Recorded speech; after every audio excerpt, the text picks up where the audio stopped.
우리가 함께 나눌 말씀은 요한 1서 2장 1절로 6절까지의 말씀입니다.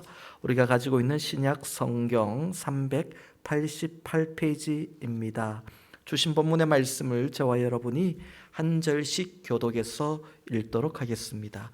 나의 자녀들아, 내가 이것을 너희에게 쓰면 너희로 죄를 범하지 않게 하려 함이라. 만일 누가 죄를 범하여도 아버지 앞에서 우리에게 대언자가 있으니 곧 의로우신 예수 그리스도시라. 그는 우리 죄를 위한 화목 제물이니 우리만 위할 뿐 아니요 온 세상의 죄를 위하심이라. 우리가 그의 계명을 지키면 이로써 우리가 그를 아는 줄로 알 것이요, 그를 아노라 하고 그의 계명을 지키지 아니하는 자는 거짓말하는 자요 진리가 그 속에 있지 아니하되 누구든지 그의 말씀을 지키는 자는 하나님의 사랑이 참으로 그 속에서 온전하게 되었나니 이로써 우리가 그 안에 있는 줄을 아노라. 그의 안에 산다고 하는 자는 그가 행하시는 대로 자기도 행할지니라. 아멘. 할렐루야. 여기까지 우리를 인도하신 하나님, 장래도 우리를 인도하실 좋으신 하나님, 에베네셀의 하나님을 우리 믿음으로 함께 고백하기를 원합니다. 서로에게 손 내밀어 에베네셀, 우리 크게 하지 말고요, 속삭이며 사랑의 메시지로 던집니다. 에베네셀, 에베네셀, 에베네셀. 할렐루야. 여러분 모두가 에베네셀 하나님의 귀한 자녀인 줄 믿습니다. 서로가 서로를 위해 축복하고 믿음으로 선포할 때에 그 기도와 선포 가운데 성령께서 역사하시어 우리 모두의 간절한 소망이 축복이 되고 응답이 될 수 있기를 바랍니다. 우리 모두는 사순절 셋째 주일을 보내고 있습니다. 오늘 우리가 함께 나눌 요한 1서 2장의 말씀을 통해 예수님의 십자가의 의미를 다시 한번 깊이 묵상하고 십자가 앞으로, 하나님 앞으로 더 가까이 나가는 은혜가 있기를 원합니다. 사도 요한은 요한 1서 이 편지를 시작하면서 1장 1절 말씀에 가장 먼저 이렇게 고백합니다. 내가 생명의 말씀이신 예수님을 직접 들었고 자세히 보았고 또 만져보았다. 나는 그렇게 하나님을 만났다. 그리고 그 하나님과 사귀고 있다. 교제하고 있다. 이게 첫 번째 메시지였습니다. 여러분, 사도 요한처럼 인간의 모습으로 이 땅에 오신 예수님을, 그 하나님을 직접 만날 수 있었던 사람은 많지 않습니다. 예수님께서 부활하시고 하늘로 올라가신 이후에는 예수님의 12 제자들처럼 예수님을 만나고 이야기하고 생활하고 직접 도마처럼 한번 만져보고 이런 사람은 전혀 없습니다. 사도 요한처럼 3년 동안 예수님과 함께 생활했던 제자들에게만 주셨던 아주 특별한 은혜였습니다. 참 부러운 은혜예요. 아무나 이 은혜를 누리지 못했어요. 그 3년 동안 예수님과 함께 있었던 제자들만 누렸던 은혜입니다. 그렇게 그들을 특별히 사랑하시고 특별한 은혜를 주신 것은 그만큼의 사명을 주시기 위해서였습니다. 여러분, 은혜가 클수록 사명이 더 커진다는 것을 알아야 됩니다. 큰 은혜를 받은 사람은 내가 잘 먹고 잘 사는 것, 여기 머무는 것이 아니라 사명을 감당하게 됩니다. 그렇게 특별한 은혜를 받은 12 제자들은 그 특별하고 가장 큰 은혜만큼 이 땅의 교회의 기초를 세우고 순교의 피를 흘리는 자리까지 나아갑니다. 왜 그렇습니까? 그 누구도 경험해보지 못한 주님을 만났고 만졌고 보았고 그 음성을 직접 들었기 때문입니다. 그 은혜가 컸기 때문에 순교의 자리까지 갈 수 있었던 겁니다. 안타깝게도 오늘 우리는 사도 요한과 같은 방법으로 예수님을, 하나님을 직접 보거나 만질 수는 없습니다. 저도 그렇게 본 적 없습니다. 주님 만져본 적 없습니다. 직접 주님이 제 앞에 서서 말씀하신 적 없습니다. 주님은 하늘로 올라가셔서 인간의 몸으로 다시 내려오지 않으셨습니다. 제자들처럼 저는 만나보지 못했습니다. 그 누구도 그렇습니다. 그렇다면 우리는 하나님을 만날 수 없을까요? 예수님을 만날 수 없을까요? 그 부분에 대해서 사도 요한은 그렇게 얘기합니다. 우리가 하나님을 확실히 만날 수 있는 두 가지 방법이 있는데, 하나는 우리가 하나님의 말씀 속에 거하고 그 말씀에 순종할 때 그분을 만날 수 있다고 얘기합니다. 또 하나는 무엇입니까? 아무 때나 하나님을 본 사람이 없지만은 우리가 서로 사랑하면 하나님을 보게 된다는 말씀. 사도 요한의 유명한 그 복음의 말씀 아닙니까? 우리가 서로 사랑하면 하나님을 보고 만나게 된다. 하나님을 만나는 두 가지 방법은 말씀 속에 거하며 말씀에 순종하며 사는 것이고, 또 하나는 서로 사랑하며 사는 것입니다. 그러면 그 하나님을 우리가 보게 되고 경험하게 된다. 사도 요한은 그렇게 하나님을 만나는 방법을 이야기합니다. 사랑하는 성도 여러분, 우리 모두가 하나님의 말씀 안에 거하고 하나님의 사랑이 우리 안에 충만해서 그분을 만나고 경험하고 그분과 함께하는 은혜가 있기를 축복합니다.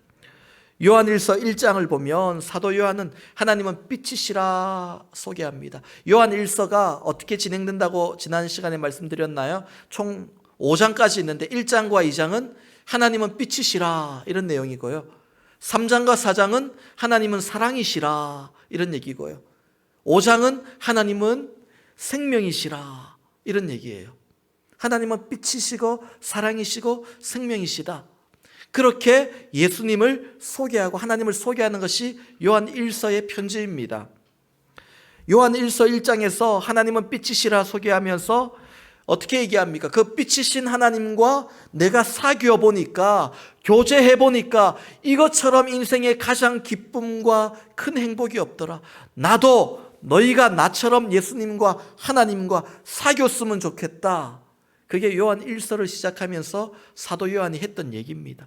그렇게 예수님을 자꾸 얘기하고 하나님을 얘기하는 거예요. 그리고 오늘 본문 2장 말씀에서 그 빛이신 하나님과 사귀며 사는 인생은 구체적으로 어떤 것인가? 우리가 어떻게 빛이신 하나님과 감히 사귈 수가 있는가? 어둠 속에 있었던 우리가 어떻게 빛이신 하나님과 사귈 수가 있는가? 그 두 가지 방법을 오늘 본문을 통해 이야기하고 있습니다. 여러분, 빛 가운데 산다라는 것은요, 더 이상 어둠에 머물러 있지 않다라는 것입니다. 지난 시간에 제가 요한 1서 1장을 여러분께 설교하면서 이 부분에 대해서 말씀드렸어요. 빛의 아주 중요한 특성이 있는데, 빛은 어둠을 몰아낼 수 있지만 어둠은 절대로 빛을 몰아낼 수 없어요. 빛이 작고 어둠이 아무리 크더라도 그 작은 빛을 몰아낼 수 없어요. 그러나 작은 빛이라도 어둠은 몰아낼 수 있어요. 이게 빛의 특성입니다. 어둠이 있는 곳에 빛을 비추면 어둠은 순식간에 사라집니다. 그런데 빛이 있는 곳에 어둠을 가져올 수도 없지만 설령 가져와서 비춘다 해도 빛이 사라지지 않아요. 그 어둠이 오히려 빛으로 바뀌게 됩니다. 창세기 1장을 보면 하나님께서 빛을 만드신 이유가 단 한 가지입니다. 뭐냐면은 깊은 어둠이 있었는데 이 어둠을 몰아내기 위해서 빛이 있으라 처음에 빛을 만드신 거예요. 어둠을 몰아내려고 빛을 만드신 겁니다. 하나님은 빛이시라는 게 그 의미입니다. 어둠을 몰아낸다는 거예요. 누구든지 하나님 안에 머물게 되면 빛이 어둠을 몰아내듯이 내 안에 어둠이 견디지 못하고 사라지게 되는 겁니다. 어둠의 그림자, 어둠의 상처, 어둠의 흔적, 어둠의 모든 생각들, 그 모든 어둠 위에 빛이신 하나님이 임하시면 밝아집니다. 영혼이 회복됩니다. 어둠이 떠납니다. 밝은 생각, 상처가 기쁨이 되고 어둠의 흔적들이 회복의 흔적이 되는 겁니다.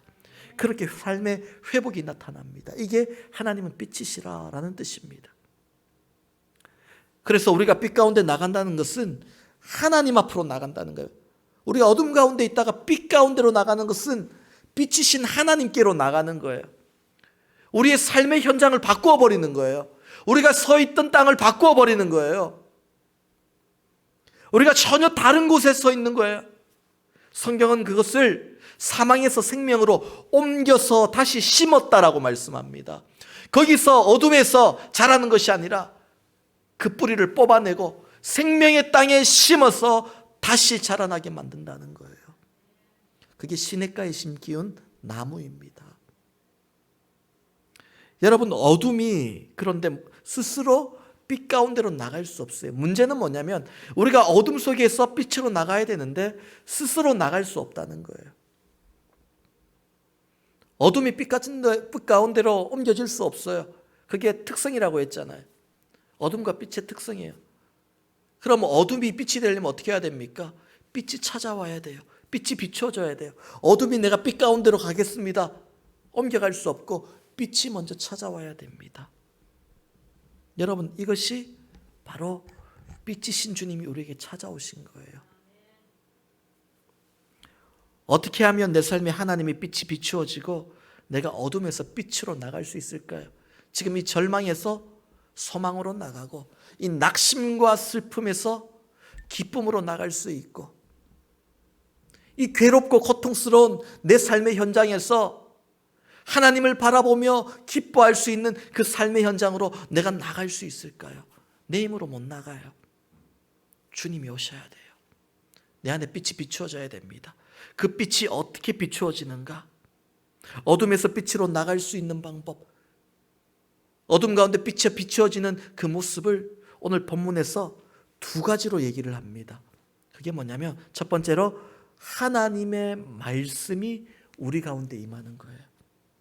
하나님의 말씀이 우리 가운데 임하고 우리 속에 살아계시면 이것이 빛이 되어서 내 마음에, 내 삶에, 내 영혼에 모든 어둠을 몰아내더라.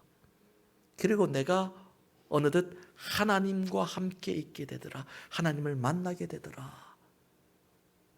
사도 요한은 그렇게 이야기합니다. 오늘 본문 1절 앞부분 말씀입니다. 우리 앞부분 상반절 한 문장을 읽습니다. 시작. 나의 자녀들아, 내가 이것을 너희에게 쓰면 너희로 죄를 범하지 않게 하려 함이라. 아멘. 사도 요한이 사람들에게 이 요한 1서라는 복음의 편지, 사랑의 편지를 쓴 이유가 뭐라고 얘기합니까? 너희가 이 말씀을 듣고 보고 읽고 죄를 범하지 않게 하려 함이라. 우리가 어둠에서 나와 빛으로 가려면 가장 먼저 죄의 사슬을 끊어버려야 됩니다. 죄에서 자유함을 누리고 죄에서 뛰어나와야 돼요. 벗어나야 돼요. 그런데 많은 사람들이 하나님의 말씀을 알기 전에는 죄가 무엇인지를 정확하게 알지를 못해요.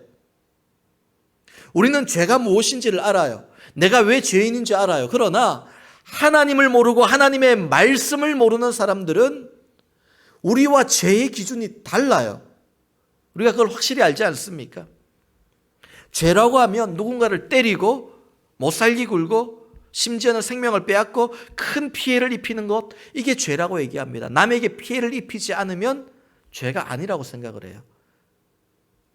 그리고 세상의 죄의 기준도 그렇습니다. 우리가 예수님을 믿지 않는 사람에게 복음을 전할 때에, 전도할 때에 복음을 소개할 때 복음이 무엇입니까? 십자가, 예수님이잖아요.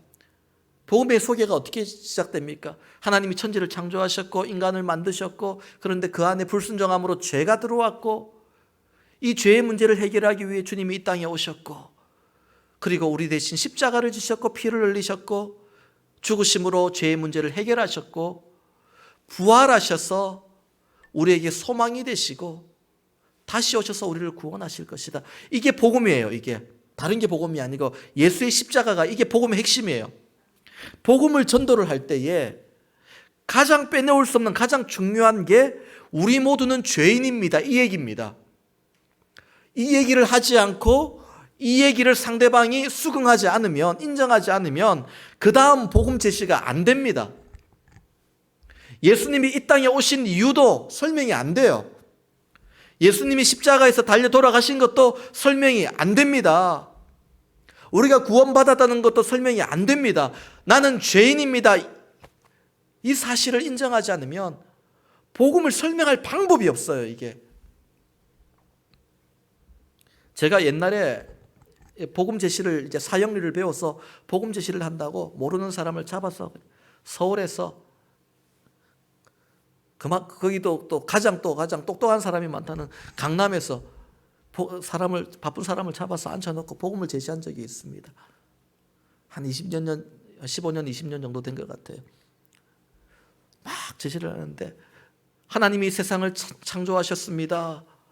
그러니까 뭐 이런 사람들 많지, 그런 표정으로 쳐다보더라고요. 보니까 별로 인정은 안 하는데 별로 너는 그렇게 생각해라, 나는 그렇게 생각 안 한다, 이런 분위기예요. 그런데 그 이후에 아담과 하와에게 죄가 들어오고, 그래서 선생님과 저는 죄인입니다 이러니까 인상이 바뀌기 시작합니다. 아주 모욕을 받았다는 식으로 인상이 바뀌면서 전혀 동의할 수 없다, 불쾌하다라고 내색을 하더라고요. 당신이 나를 언제 봤다고 나보고 죄인이라고 그래.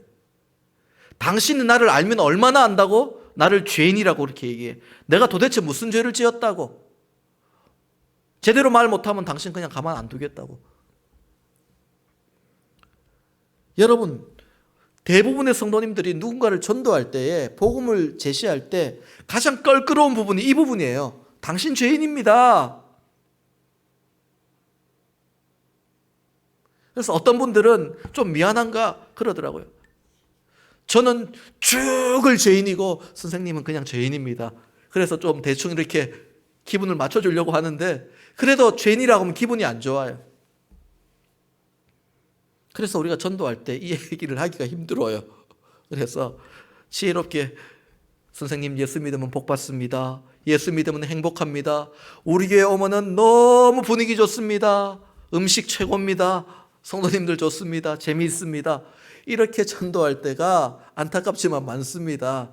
이게 분위기가 안 된 상태에서 당신 죄인입니다 그러면은 굉장히 난처해지는 거예요. 여러분, 세상 사람들이 왜 자신을 죄인이라고 그러면은 인정하지 못하고 막 화를 낼까요? 여러 이유가 있겠지만 중요한 것은 그들이 하나님의 말씀을 모르기 때문이에요. 하나님의 말씀이 그 안에 있다면 나는 죄인입니다라는 고백에 100번, 1000번, 10,000번 동의할 수밖에 없습니다. 그런데 하나님의 말씀을 모르고 그 말씀이 그 안에 없으니까 그게 바드가 되는 거예요. 싫은 거예요. 인정할 수 없는 거예요. 히브리서 4장 12절 말씀에 하나님의 말씀은 살아있고 활력이 있어 좌우의 날선 어떤 검보다도 예리하다고 말씀하셨어요. 그래서 그 검이, 말씀의 검이 혼과 영과 및 관절과 골수를 찔러 쪼개기까지 한다. 또 그들의 마음과 뜻을 판단한다 그랬어요.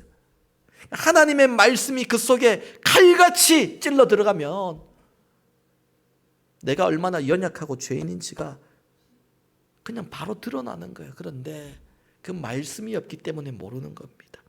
여러분, 우리가 하나님의 말씀을 듣고 그 앞에서 회개하고 주님을 만나고 영접했을 때, 그때 처음으로 우리는 내가 죄인임을 깨닫습니다.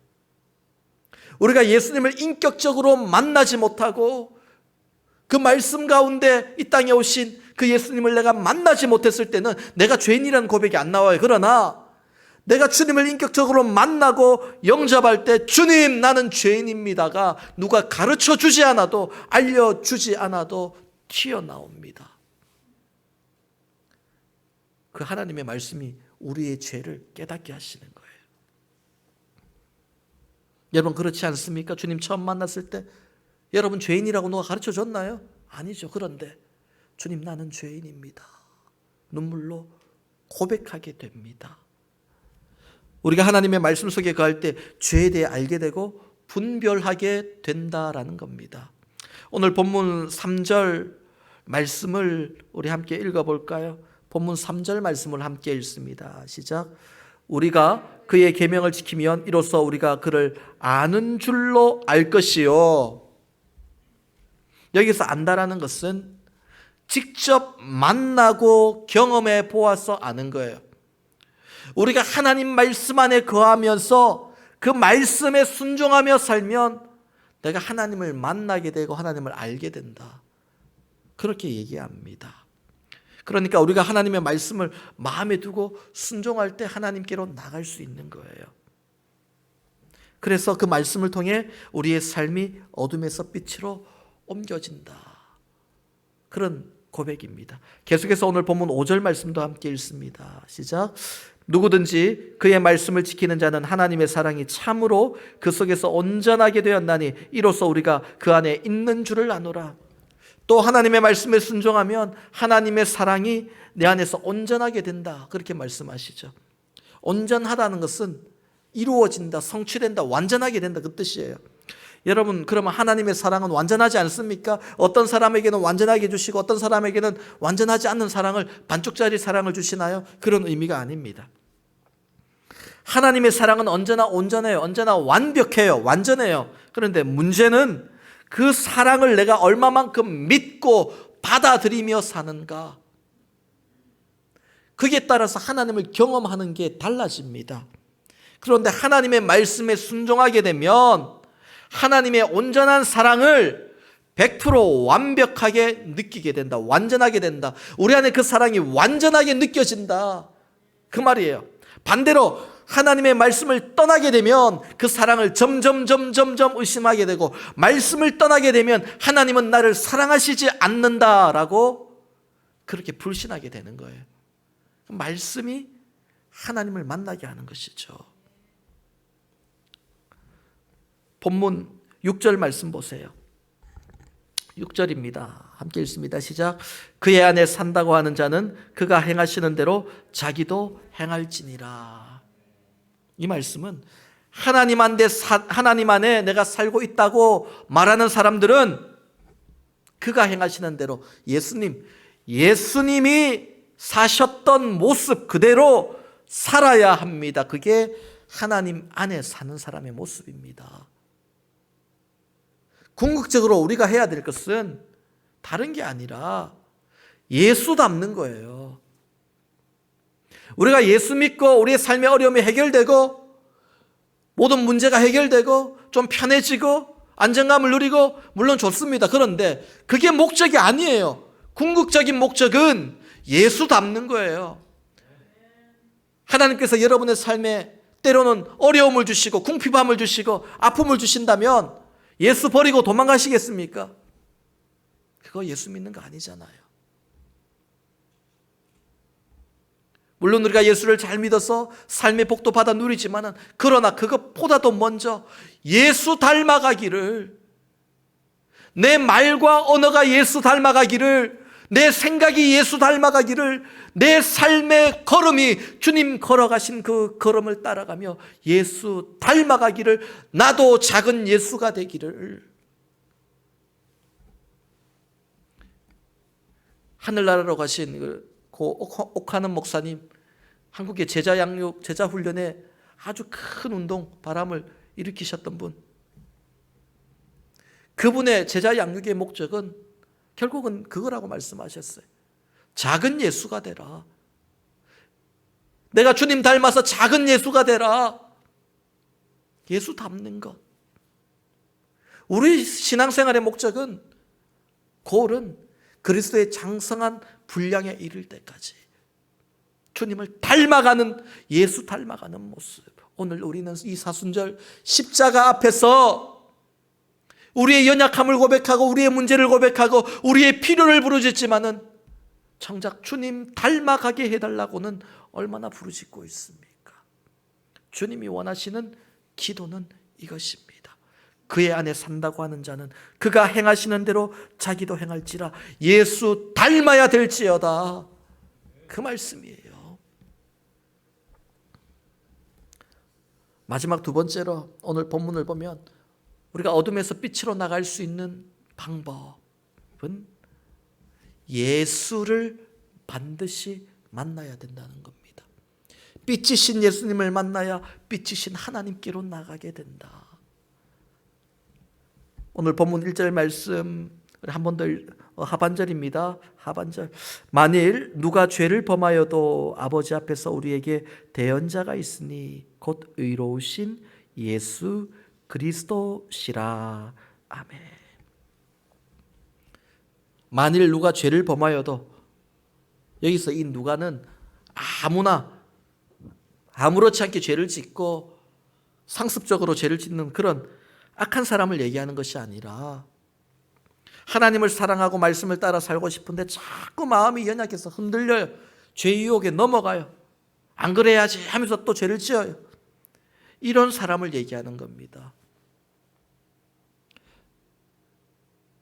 우리가 하나님 앞에 나갈 때 악함으로 짓는 죄가 있고 연약함으로 짓는 죄가 있어요. 여러분, 이거는 구분하셔야 돼요.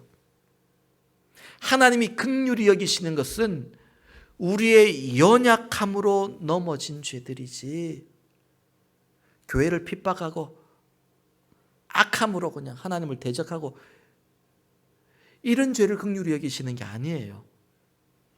오늘 지금 요한이 얘기하는 것은 우리가 죄를 범하지 않고 그 말씀 속에 살기를 원하지만 어쩔 수 없이 우리가 넘어지게 되는데, 그 연약함이 우리에게 있는데, 그런 사람은 다시 어둠에 주저앉아야 되느냐? 아닙니다. 예수를 힘입어 빛으로 나갈 수 있다. 그 얘기를 하는 거예요.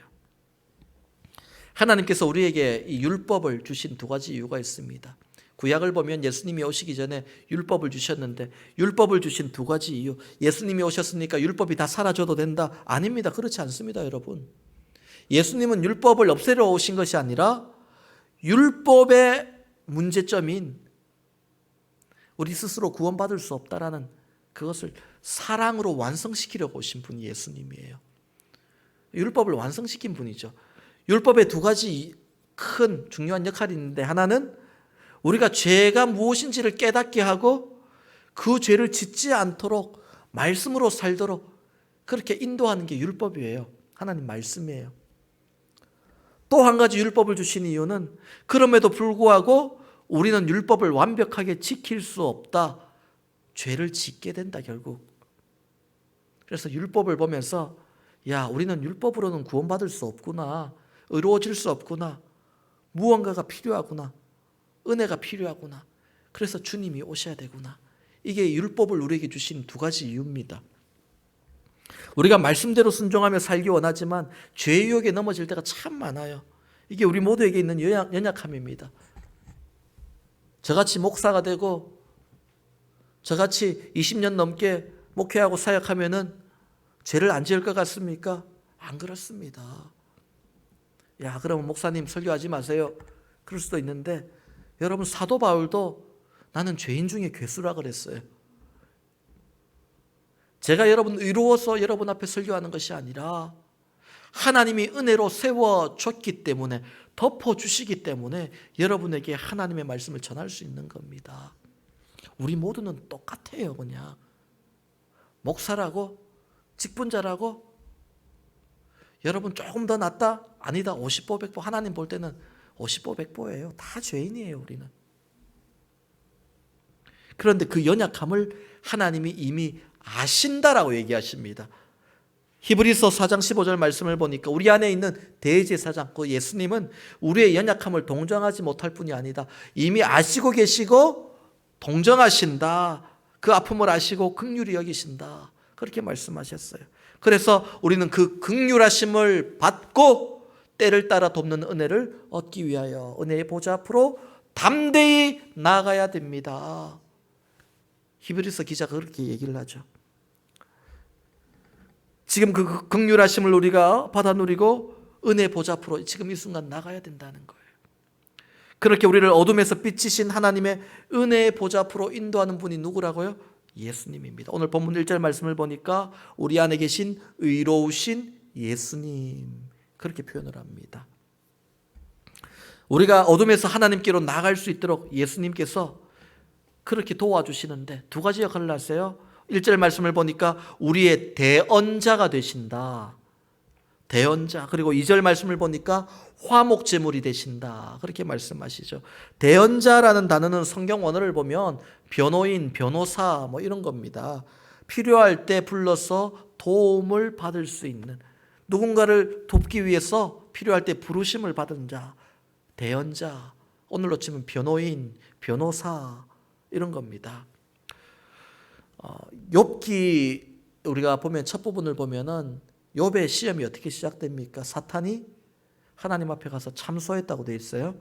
욥을 모함합니다. 제가 하나님께 복을 받아서 거룩한 척하지 거룩한 거 아닙니다. 그 마음에 음흉한 생각이 있고 욕심이 가득한 인간입니다. 한번 시험해 보세요 라고 욥을 모함하고 고소합니다. 재판하는 모습과 비슷한 거예요. 이렇게 재판장이신 하나님 앞에 사탄은 오늘도 우리의 연약함, 약점을 가져 나와가지고 저 사람이 목회자라고 하면서 직분자라고 하면서 크리스찬이라고 하면서 얼마나 악한 일을 하고 악한 마음을 품고 악한 말을 하는지 아십니까? 하나님 앞에 이렇게 우리를 참소할 때에 그 참소를 막아주시고 우리를 대언해 주시는 분, 그분이 바로 변호인이 예수님이다. 그렇게 얘기합니다. 그러면 여러분 어떻게 변호해 주실까요? 존경하는 재판장님, 지금 이 사람은 사탄에게 굉장한 모함을 받고 있습니다. 이 사람은 거룩한 사람입니다. 아무런 죄가 없습니다. 이렇게 변호해 줄 것 같습니까? 그렇지 않습니다. 예수님이 우리를 변호할 때 우리가 죄가 없습니다. 이 사람은 죄가 없습니다. 아니면 지은 죄를 좀 작게 만들어서 그거 별로 큰 죄 아닙니다. 감추어주고 덮어주고 포장하고 그런 변호를 하시는 게 아니라 예수님의 변호는 이것입니다. 사탄이 이 사람은 죄인입니다 라고 얘기할 때 예수님은 우리의 대언자가 되셔서 맞습니다. 이 사람은 죄인입니다. 용서받지 못할 큰 죄인입니다. 죽어 마땅한 죄인입니다. 그러나 내가 십자가에서 피 흘려 죽음으로 그 죄를 내가 다 해결해 버렸습니다. 그렇게 대언하시는 거예요. 우리의 모든 죄악을 진실하게 말씀하시면서 그러면서 마지막에 그 한마디가 능력이 있어요. 십자가에서 그 죄를 내가 다 해결했습니다.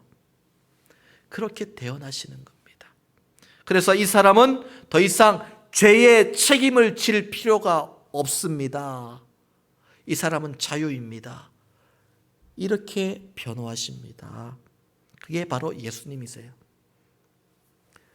여러분, 하나님은 재판장이 되셔서 공정하게 판결을 내리시는 분입니다. 그래서 내 편이 아닌 것 같아. 어떨 때는 하나님은 정의의 편이신 것 같아요. 그런데 예수님은 내 편이 되어 변호하십니다. 삼위일체 하나님이시지만은 굳이 설명을 하자면 그렇게 되는 거예요. 한 하나님이세요. 그래서 예수님 따로 하나님 따로 그런 의미가 아닙니다. 그러나 재판장 되신 하나님은 공정하게 판결을 하시지만 그러나 예수님은 내 편에서 변호하시는 거예요. 그런데 우리가 주님 앞에 나가면 그 재판의 결과는 어떻게 될까요? 죄로부터 자유를 누리게 되는 것입니다. 여러분, 죄의 유혹에 넘어진 사람은 크게 두 가지 반응을 보입니다. 이왕 넘어진 거 계속해서 죄를 짓자 뭐 이런다고 무슨 큰일이 일어날까? 죄에 대해 무덤덤하게 계속 죄를 짓는 사람, 아니면 죄에 넘어지고 나서 낙심하며 죄책감에 괴로워하며 주저앉는 사람. 두 가지 다 하나님 기뻐하지 않으세요? 우리가 죄로 인해 넘어졌을 때 다시 어둠으로 떨어진 것 같은 느낌이 들 때에 죄에 빠지지 말고 또 낭망하지 말고 예수님께로 나와 빛으로 나가야 되는 겁니다. 여러분, 우리 문제를 해결하기 위해서 가장 중요한 게 뭘까요? 내가 어떤 죄를 지었어요. 원치 않았던 죄를 지었습니다. 그래서 재판을 받게 되면 변호사가 이제 와서 도와줍니다. 그때 그럴듯하게 나를 포장해야 될까요? 그렇지 않습니다. 변호사가 보통 재판하기 전에 묻습니다. 다른 사람은 몰라도 적어도 저한테만큼은 솔직하게 모든 것을 다 털어놓으셔야 됩니다. 그래야 제가 제대로 변호를 할 수 있습니다. 숨기고 있다가 재판받다가 튀어나오면은 나도 변호해 줄 수 없습니다. 변호사들이 그렇게 말을 하죠. 변호인에게 내 문제를 다 솔직하게 말할 때 제대로 변호를 받을 수 있는 거예요. 그래서 우리가 하나님께로 나가려면 예수님께 나의 죄, 아주 작은 죄라도, 아주 작은 연약함이라도 모두 다 숨기지 말고 다 말씀드려야 돼요. 주님 또 있는데요, 또 있는데요, 또 있는데요, 드릴 말씀이 또 있는데요. 싹 다 세밀하게 말해야 돼요. 그렇게 진실해야지 제대로 된 변호를 받게 되는 거예요. 또 본문 2절 말씀을 보니까 함께 읽습니다. 2절입니다. 시작. 그는 우리 죄를 위한 화목제물이니 우리만 위할 뿐 아니요 온 세상의 죄를 위하심이라. 예수님이 화목제물이 되셨다 말씀하시는데 화목을 위한 제물이 되셨다라는 뜻입니다. 죄로 인해서 하나님과 우리 사이가 멀어졌어요. 그런데 불편해졌어요. 그런데 예수님이 중간에 십자가로 다리를 탁 놔주십니다. 그리고 나서 하나님과의 관계가 회복되도록 화목해 하시는 것, 이게 화목제물입니다. 구약 레위기에 나오는 제사 중에 화목제라는 제사가 있습니다. 죄를 지은 사람들, 하나님과의 관계가 멀어진 사람들, 화목을 잃어버린 사람들, 이 화목제물을 드려 하나님께 제사를 지냅니다. 그런데 이 화목제물이 하나님과 우리와의 화목을 완전히 회복하지 못합니다. 그래서 매번 쉬지 않고 계속해서 화목제를 드려야 됩니다. 끝이 나지가 않아요. 그런데 예수님은 십자가에서 직접 화목제물이 되심으로 한 번으로 하나님과의 관계를 회복시키셨어요. 더 이상 우리가 주일날 오면서 양이나 소를 끌고 오셔가지고 강대상 앞에 두고 오늘 화목제물입니다 이렇게 안 하셔도 돼요. 예수님께서 다 끝내버리셨어요. 우리가 이전에 지은 죄, 지금 지은 죄, 앞으로 지을 죄까지도, 죄의 문제까지도 하나님과의 화목을 완전히 이루어 주셨습니다. 문제는 그 십자가를 내가 붙들고 사느냐 아니느냐에 그 능력이 우리에게 있느냐 없느냐가 달라지는 겁니다. 그래서 세례 요한은 예수님을 보면서 보라 세상 죄를 지고 가는 하나님의 어린 양이로다. 하나님을 어린 양이다. 예수님을 어린 양이다. 화목제물이다. 그렇게 고백한 것이죠. 오늘 말씀을 맺습니다. 우리 사순절 기간 조금 딱딱한 부분도 있었지만 우리 십자가에 대해서 우리가 제대로 다시 한 번 더 기억했습니다. 우리 오랫동안 신앙생활을 하면서도 십자가를 제대로 알지 못하고 신앙생활을 하는 사람들이 얼마나 많은지 모릅니다. 예수님, 하나님, 성령님, 그냥 힘들면 도와주시고 복 주시는 분, 그냥 구원해 주신 분, 그냥 이렇게 단순하게 생각하는 것이 아니라 우리 사순절 기간 오늘 본문의 말씀처럼 주님을 좀 더 깊이 우리가 알아가야 됩니다. 주님이 우리의 대언자가 되십니다. 그리고 주님이 우리의 화목제가 되십니다. 그래서 하나님께로 나가게 하십니다. 그래서 우리가 십자가 앞에 나가서 주님을 붙들어야 되는 거예요. 그 주님을 붙들어야 되는 거예요. 십자가 앞에 나가가지고 사순절에도 하나님 이것도 해결해 주세요. 이게 아니라 십자가 붙들어야 돼요. 그 피의 가치를 고백해야 되는 겁니다. 여러분, 피값으로 산다는 것은 굉장한 가치가 있어요. 천하보다 귀한 생명이라 했으며, 그래서 피값으로 피 흘려서 얻은 것은 돈으로 환산이 안 됩니다. 이 마이크, 강대상, 카메라, 의자, 조명 가격이 다 있어요, 여러분. 그리고 그 가격이 바뀝니다, 자꾸 시세에 따라. 그런데 피값으로 산 것은 가격이 측정이 안 됩니다. 사람의 가치를, 구원받은 우리 인생의 가치를 측정할 수 없는 게 왜 그렇습니까? 예수의 피값으로 샀기 때문이에요. 그래서 우리는 돈으로 환산이 안 돼요. 우리 인생은, 우리가 받은 영생은 돈으로 환산이 안 돼요. 당신 가치가 얼마입니까? 그러면 내 가치는 예수의 피값입니다. 이게 정확한 표현이에요. 나의 가치는 예수의 피값입니다. 피 흘려서 많은 사람들이 돈으로 살 수 없는 것들을 삽니다. 안타깝게도 지금 미얀마 유혈 사태 때문에 그 어린 소녀가 머리에 총을 맞고 이렇게 죽었다라는 그 뉴스를 보면서 그 티셔츠 가슴에 보니까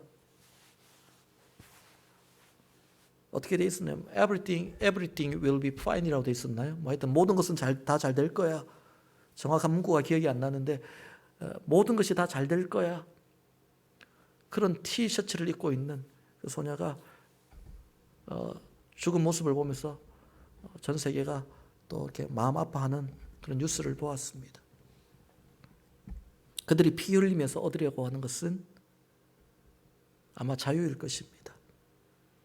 공정함과 자유일 것입니다.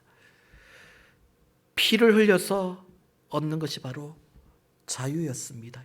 지금까지 인류의 역사를 보면 피 흘려서 자유를 얻어왔습니다. 그런데 가장 중요한 우리 영혼의 자유, 죄로부터의 자유, 해방, 회복은 예수의 피 흘리심으로 이루어졌습니다. 오늘 우리의 삶 가운데, 우리의 가정 가운데, 또 우리가 있는 삶의 터전 가운데 화목제 되신 예수님을 통해 화목해 되어야 될 대상은 누구이고 그런 일들은 무엇입니까? 하나님과 내가 정말 화목하고 있습니까? 깊이 사귀고 있습니까? 교제하고 있습니까? 아니면 일방적으로 하나님 앞에 내 요구만 얘기하고 등 돌리는 내 인생입니까? 우리의 가정 가운데 화목이 사라졌습니까? 무엇이 문제입니까? 예수의 피가, 그 십자가가 다시 우리 가정에 세워져야 됩니다. 그 십자가를 붙들고 나아갈 때에 우리의 마음이 녹아내리게 되고 그 십자가 사랑에 서로의 진심이 통하게 되는 것입니다. 오늘 우리가 있는 삶의 터전에서 화목이 사라지고 어려움 가운데 헤매고 있습니까? 예수 십자가의 그 보혈의 공로로 우리의 삶에 평안이 찾아옵니다. 폭풍 같은 그 파도가 잠잠해집니다. 오늘 우리 안에 말씀이 회복되어야 됩니다. 오늘 우리 안에 주님이 살아계심을 믿음으로 고백하고 다시 한번 나의 주인으로 고백하고 엎드려야 됩니다. 사순절 기간 그 십자가 앞으로 더 가까이 나아가서 온전한 화목을 이루어내는, 온전한 평화를 이루어내는 우리 모두가 될 수 있기를 바랍니다. 주의 보좌로 나아갈 때, 주의 보좌로 나아갈 때에 어떻게 나가야 할까? 나를 구원한 주의 십자가, 나를 구원한 주의 십자가, 그 길 믿으며 가네. 주의 보좌로 나 여전히 부족하나, 나 여전히 부족하. 나를 품으신 주의 그 사랑, 나를 품으신 주의 그 사랑, 그것을 믿으며 가네. 자격 아닌, 자격 없는, 자격 없는 내 힘이 아닌 오직 예수님의 보혈로, 오직 예수님의 보혈로, 자격 없는 내 힘이 아닌, 자격 없는 내 힘이 아닌 오직 예수님의 보혈로. 십자가의 보혈, 십자가의 보혈, 완전하신 사랑 힘입어야 갑니다. 십자가의 보혈, 완전하신 사랑 힘입어 예배함. 다시 한번 자격 없는 내 힘이 아닌, 자격 없는 내 힘이 아닌 오직 예수님의 보혈로, 오직 예수님의 보 자격 없는 내 힘이 아닌 자격 없는 내 힘이 아닌 오직 예수님의 보혈로 오직 예수님의 보혈로 십자가의 보혈 십자가의 보혈 완전하신 사랑 힘입어 나갑니다. 십자가의 보혈 십자가의 보혈 완전하신 사랑 힘입어 예배 다시 한번 십자가의 보혈을 의지하며 나갑시다. 십자가의 보혈 십자가의 보혈 완전하신 사랑 힘입어 나갑니다. 십자가의 보혈 십자가의 보혈 완전하신 사랑 힘입어 예배합니다. 그렇습니다. 오늘 우리가 십자가의 보혈을 의지하여 하나님께로 더 가까이 나가기를 원합니다. 이 힘들고 어려운 상황 속에서 삶의 문제와 어려움 거기에 매여서 하나님과의 관계가 멀어지고 점점 더 소원해졌다면 이 시간 하나님 이 사순절 기간 십자가의 보혈을 의지하여 그 공로를 의지하여 은혜의 보좌 앞으로 다시 나아갑니다. 아바 아버지 되신 주님께로 나아가 어둠 가운데 어둠의 생각 어둠의 걱정을 하는 것이 아니라 빛이신 하나님께 머물며 소망 가운데 하늘의 것들을 바라보며 예수 닮아 가는 인생이 되기를 원합니다. 그런 우리의 삶의 변화를 아버지 빛 가운데 허락하여 달라고 우리 합심으로 기도하며 나가겠습니다. 하나님 아버지 감사합니다. 오늘도 말씀을 붙들고 아버지께로 나아갑니다. 사순절 기간 우리를 위해 이 땅에 오신 그 주님의 십자가를 바라봅니다. 우리 안에 계신 대언자 되시는 예수님 우리의 모든 죄악 죽을 수밖에 없는 그 죄의 문제를 십자가에 달려 피 흘려 돌아가심으로 내가 그 문제를 다 이루었노라 해결하였노라 말씀하여 주시고 오늘도 사탄의 어떤 공격과 죄책감 앞에서 아버지 우리를 변호해 주시며 우리의 대언자가 되시는 주님을 바라봅니다. 의지합니다. 그 주님 앞에 우리의 연약함을 다 고백하며 우리 삶의 인생의 문제를 다 고백하며 우리의 모든 죄악을 고백하며 아바